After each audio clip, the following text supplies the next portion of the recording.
দীর্ঘ 10 দিন হোটেল রুমে কাটাবার পর তুমি যখন ঘরে এসে প্রথম সকালটা পাও তোমার বাড়ির, সেটা মনে হয় এক অনন্য অনুভূতি, যেটার সাথে অন্য কোনো কিছু ম্যাচ খাবে না। Hello everyone, this is Ivy, welcome back to my channel ইসাস ডায়েরিজের নতুন সকালে তোমাদের সকলকে ওয়ার্ম ওয়েলকাম জানাই। আজকে সকালে বানিয়েছি মটরশুঁটির গরম গরম কচুরি। মানে বাইরে থেকে আসার পর যখন বাঙালিয়ানা খাবারগুলো পাই, অ্যাকচুয়াল অ্যাথেন্টিক বাঙালি খাবারগুলো পাই, তখন মনে হয় এর থেকে ভালো সুস্বাদু খাবার বলে পৃথিবীতে আর কিচ্ছু হয় না। আজকে হাতির কানের মতো বড় বড় ফুলকো ফুলকো মচমচে একদম টেস্টি মটরশুঁটির কচুরি বানিয়েছিলাম, যেটা আমার ভীষণ পছন্দের। অ্যান্ড ট্রাস্ট মি, এই কচুরিগুলোর সাথে না তরকারি লাগে না কিচ্ছু লাগে, তুমি জাস্ট গরম গরম এমনি খেয়ে নিতে পারবে, এত টেস্টি হয়েছিল খেতে, মানে জাস্ট অসাধারণ, মুখে লেগে থাকার মতো। দেন ভাবলাম ঘরের একটু কাজকর্ম করে নেওয়া যাক, কারণ দীর্ঘদিন পর আসার পর না, দীর্ঘদিন বাইরে কাটিয়ে আসার পর তোমার ঘরে প্রচুর পেন্ডিং কাজ জমে যায়, সেই কাজগুলো আস্তে আস্তে সারতে অনেকটা সময় যায়। যেমন ধরো, ওই বাইরে থেকে আসা জামা কাপড়গুলো কাচা, সেগুলো শুকানো, সেগুলো তোলা, সেগুলো আয়রন করা, সেগুলো গুছিয়ে রাখা, ব্যাগগুলো আনপ্যাক করা। আগে আমি প্রচুর আনপ্যাকের ভিডিও করেছি, এখন আর আমি করলাম না, কারণ এখন আনপ্যাকটা একটু অন্যরকম, জানো তো। মানে আগে যেহেতু বাসে ট্রেনে ট্রাভেল করতাম, তো তখন অন্যরকম ছিল, তখন প্রত্যেকটা ব্যাগ আমাকে কাচতে হতো। এখন যেহেতু আমি আমার নিজের গাড়িতে ট্রাভেল করি, তার জন্য প্রত্যেকটা ব্যাগ আমাকে কাচতে হয় না, যতটুকু এসেন্সিয়াল দরকার ততটুকু কাচি, বাকিগুলো কিন্তু কাচতে হয় না। নেক্সট পার্ট হচ্ছে, যেহেতু নিজের গাড়িতে ট্রাভেল করি, তাই ওই জিনিসটা নেই যে এসেই আমাকে সঙ্গে সঙ্গে সমস্ত কিছু পরিষ্কার পরিচ্ছন্ন করে নিতে হবে, সমস্ত কিছু কেচে দিতে হবে, কারণ যেহেতু আমি নিজের গাড়িতে ট্রাভেল করছি পার্সোনালি, তার জন্যে অতটা জার্ম আসার সম্ভাবনাটা থাকে না। যাই হোক, তবুও আমাকে তো কাছাকাছি এই সমস্তগুলো করতেই হয়, তো কাছাকাছি আমি করে নিয়েছি। এটা কিন্তু প্রথম সকাল নয়, এর আগে 2 দিন আগে আমি এসছি, আমি রেস্ট নিয়ে তারপরে ব্লগ করতে শুরু করেছিলাম। তো এই যে জামা কাপড়গুলো দেখছো, এগুলো সব কাঁচা হয়ে গেছিলো, নিয়ে আয়রন করা হয়নি, তো আজকে বসেছি আয়রন করতে। আর আমাদের এখানে না জাঁকিয়ে ঠান্ডা পড়েছে, মানে বলছি রিপোর্ট অনুযায়ী দিল্লির গুরগাঁওতে এমন ঠান্ডা পড়েছে যেটা সিমলার থেকেও বেশি। মানে সিমলাতে তোমার টেম্পারেচার যত রয়েছে, তার থেকেও কম টেম্পারেচার রয়েছে গুরগাঁওতে, এরকম একটা অবস্থা, ঠিক আছে। আর আমাদের এখানে টেম্পারেচার তো কথাই বলছি না, মানে দীর্ঘ বোধহয় 30-40 বছর এত ঠান্ডা আমাদের এখানে পড়েনি যতটা এবারে পড়েছে। গরম জল, তারপরে হিটার, তারপরে গরম র্যাক, এই সমস্ত ছাড়া সারভাইভ করাই যাচ্ছে না। যাই হোক, তার মধ্যেও কাজগুলো তো করতে হবে। এই যে টাইমটা, যে সময়টা এখন কাজগুলো করছি, বেলার সময়টা, এই সময়টা কিন্তু বেশ একটু হালকা হালকা ওয়ার্ম ফিল হয়, বেশ ভালো ফিল হয়, এই সময়টা বেশ কিন্তু জুটিয়ে কাজ করা যায়। তার কারণ হচ্ছে এই সময়টাতে অত চাপ থাকে না গো, আর ঠান্ডাটা একটু কম থাকে।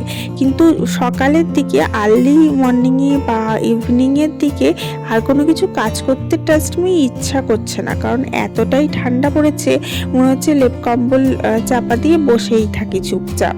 কিন্তু খেতে গেলে তো করতে হবে, কষ্ট না করলে তুমি কেষ্ট পাবে না, এটা হচ্ছে কথা।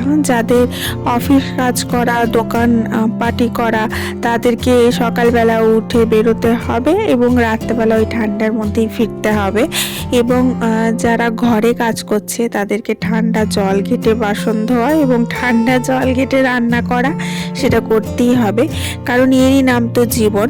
এবার এই সমস্ত উপলব্ধিগুলো যারা করে না, যারা এই সমস্ত বিয়ন্ড রয়েছে, ধরো কোনো আধ্যাত্মিক লাইনে রয়েছে, তাদের ব্যাপারটা আলাদা। অনেক সময় না অনেক ভিডিও ভাইরাল হয়, দেখি যে পাহাড়ের প্রচণ্ড ঠান্ডা, প্রচণ্ড বরফ, তার মধ্যে প্রচণ্ড হাওয়া বইছে, তার মধ্যে কোনো সন্ন্যাসী তপস্যা করছে, মানে তাদের মেন্টাল স্ট্রেংথটাই অন্য লেভেলে। একটা রিল কদিন আগে ভাইরাল হয়েছিল, ছেলেটা বলছে যে জল নিয়ে মাথায় এক বালতি জল ঢেলে বলছে আমার ঠান্ডা লাগছেই না। ঠান্ডা কি তার লাগছে না? ঠান্ডা লাগছে, কিন্তু সে মেন্টালটাকে সেই জায়গায় সেট করেছে যে ঠান্ডা লাগছে না। আমার মা একটা কথা বলতো যে গরমের সময় গরম করবে না, ঠান্ডার সময় ঠান্ডা করবে না, বর্ষার সময় বৃষ্টি হবে না, সেটা তো বললে হয় না। এই সমস্ত ঋতুকে নিয়েই আমাদের চলতে হবে এবং সমস্ত ঋতুকে আমাদের এনজয় করে চলতে হবে। সুতরাং সমস্ত ঋতুর সাথে ফাইট ব্যাক করে জীবনটা কিন্তু আমাদের নর্মালাইজ করে নিতে হবে। সমস্ত কিছুই নির্ভর করে তোমার মেন্টালের ওপর। তুমি তোমার মেন্টালকে যদি সেরকমভাবে স্যাটিসফাই করতে পারো বা সেরকম করে অ্যাগ্রি করাতে পারো যে হ্যাঁ এটা এটাই, তো তাতে কিন্তু তোমার লাইফটা অনেকটা ইজি হয়ে যায়। এটা একান্তই আমার চিন্তা ভাবনা। যাই হোক, তোমাদের সাথে কথা বলতে বলতে মোটামুটি আয়রনগুলো হয়ে এলো। এখনও অনেকগুলো আয়রন আছে এবং আয়রন করতে আমার প্রচুর সময় লাগে। যেমন দেখলে প্রথমে এক রাউন্ড অনেকগুলো আয়রন করে আমি ওই ঘরে দিয়ে এলাম ঢোকাবো বলে, তারপরে আবার এক রাউন্ড এগুলো করছি। এরপরে ওই যে সাইডে রাখা আছে দেখছো, ওগুলোও হবে আয়রন। আর আয়রন করতে করতে আমি জল খাই প্রচুর। আর এখন না একদম ঠান্ডা জলটা না খেতে পাচ্ছি না। তো ওই যে হোয়াইট বোতলটা দেখছো, ওটাতে ঠান্ডাকে ঠান্ডা থাকে এবং গরম জল রাখলে গরম থাকে। বেশ মোটামুটি 6 ঘন্টার মতো মোটামুটি গরম রাখে। তো এই হোয়াইট বোতলটা আমি শীতকালেই ইউজ করি। হালকা হালকা গরম জল করে রাখি, আমি আর আমার মেয়ে খাই। আমার বড় অবশ্য গরম জলে ধার ধারে না, ও সারা জীবনই ঠান্ডা জল। আর গরমের সময় তো ফ্রিজের ওয়াটার খায়। আর আমি কোনোদিনই ফ্রিজের জল খাই না, আমার মেয়েকেও দিই না। আমরা নর্মাল ওয়াটারই খাই অলওয়েজ। আর খুব প্রচণ্ড গরম পড়ে যখন, তখন হালকা একটু মিশিয়ে নিই। যেমন এখন একটু হালকা গরম করে নিই, মানে খুব গরম জল খাই না। এবার যদি তুমি খুব গরম জল খাও, আবার খুব গরম জলেও চান করো, সমস্ত কিছুই গরম করো, শরীরটা কষে যায়, তখন আবার অনেক সমস্যা হয়। তার জন্য আমি নর্মালাইজটাই রাখবার চেষ্টা করি। যাই হোক, কিন্তু এখন যেহেতু অনেক ঠান্ডা, তার জন্য একটু হালকা হালকা গরম জল ছাড়া খাওয়া যাচ্ছে না। তবে আমি কি করি, এই ধরো একটুখানি বেলার দিকে, দুপুরের দিকটাতে কিন্তু আমি একটু নর্মাল ওয়াটার খাওয়ার চেষ্টা করি। পুরো সারাটা দিনই যে গরম জল খাচ্ছি সেটা কিন্তু করি না, এইটুকু মেনটেন করি। যাই হোক, ঘরে এখন আমি একাই রয়েছি, তার জন্য ঘরের কাজগুলো মোটামুটি উদ্ধার করে নিচ্ছি যতটুকু করা যায়। কারণ এদিকে মেয়ে গেছে স্কুল, ও স্কুল স্টার্ট হয়ে গেছে, ওকে তো কামাই করানোই যাবে না। এবারে ফাইনাল টার্ম রয়েছে, ভালোভাবে প্রিপারেশন করাতে হবে। অ্যান্ড এইদিকে হাজব্যান্ডও নেই, গো গেছে কাজে। তো এখানে ভাবলাম আয়রন কটা করার পর এখানে আমার এই ছোট্ট সেন্টার টেবিলটাকে একটু মেকওভার করা যাক। কারণ এটাকে আমার মেয়ে জাস্ট এর অবস্থা খারাপ করে রেখে দিয়েছে। দেখতেই পাচ্ছ মেয়ের সমস্ত জিনিসে ভর্তি। তো এগুলো হচ্ছে মেয়ের ব্যাগ, এগুলো কেচেছিলাম আমি পরিষ্কার করে, তো সেগুলো রিফিল করব। সেগুলোরই সমস্ত জিনিসগুলো ওই সেন্টার টেবিলেও রেখে দিয়েছে। বেশ গুছিয়ে টুছিয়ে রাখি, সেটা আসলে ছোট বাচ্চা তো, ওকে আর কি দোষ দেবো। যাই হোক, ওইগুলো আমি এখন রিফিল করে নিচ্ছি। সমস্ত পেন্সিল রবার যেগুলো আছে সেগুলো এই পাউচটাতে দিই, পেন্সিল বক্সে দিই না। ও এখন পাউচ ক্যারি করে, কারণ পাউচ ক্যারি করলে ওয়েটটা একটুখানি লাইট হয়।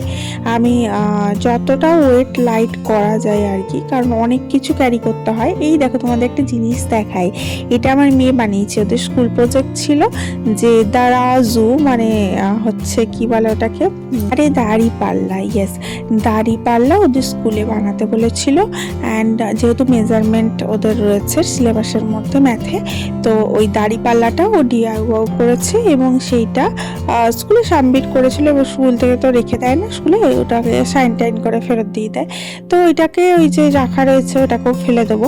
কি হয়, এরকম হাজারটা জিনিস বানানো হয় স্কুলের প্রজেক্টের জন্য, স্কুল আবার সেগুলো ফেরত দিয়ে দেয়, সেগুলো আবার আমাকে ডিসপোজাল করতে হয় বিভিন্ন রকমভাবে। যাই হোক, এখানে মেয়ের কতগুলো বইপত্র সমস্ত কিছু বার করে রাখা ছিল, সেগুলো রেখেছি। এটা দেখো, এটা একটা ক্যানভাস, ঠিক আছে। এই ক্যানভাসটাতে আমার মেয়ে পেন্টিং করে, ও পুরী থেকে কিনেছিল। ওর মধ্যে অনেক কিছুই পার্টিকুলার পেন্ট করা আছে, ড্রয়িং করা আছে, পেন্সিল আর্ট করা আছে। এবার কালারটা তোমাকে করতে হবে, খুব সুন্দর। যাই হোক, এইগুলো সব ফাঁকা করছি। ফাঁকা না করলে তো এই সেন্টার টেবিলটার কভারটা চেঞ্জ করা যাবে না, সেন্টার টেবিলের জন্য আমি একটা খুব সুন্দর কভার কিনে রেখেছি। তার আগে দেখো এই প্রিটি ইরেজারগুলো, এগুলো একটু জুম করে দেখবে। ইরেজারগুলো দারুণ সুন্দর, একদম প্রিটি, মানে সেই হয় না বিভিন্ন ধরনের ছোট ছোট কাপ কেকের ডিজাইনে করা। পুরী থেকেই কিনেছে ও, এরকম প্রচুর জিনিস কিনে পুরী থেকে। এত সুন্দর পিঠি দেখতে, আমি বলেছি ওগুলো ইউজ করবি না, ইউজ করলেই নষ্ট হয়ে যাবে, রেখে দিবি।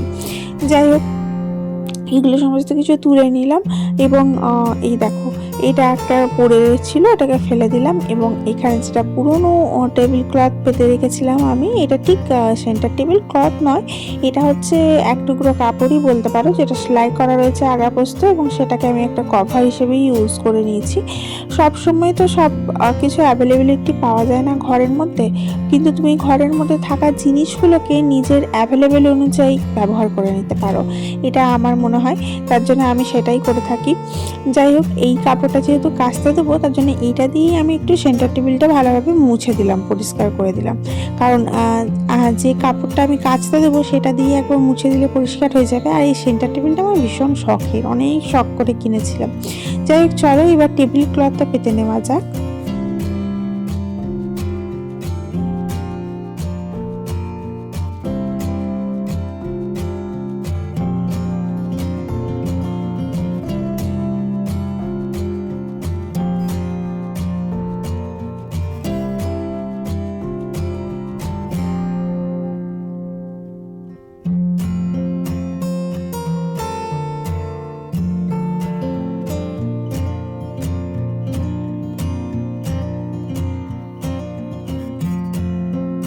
চলো তোমাদেরকে দেখাই কি টেবিল ক্লথ আমি কিনেছি। এটা একটা বড় টেবিল ক্লথ কিনেছি, ওটা পরে অন্যদিন বাঁধবো, আজকে সময় নেই।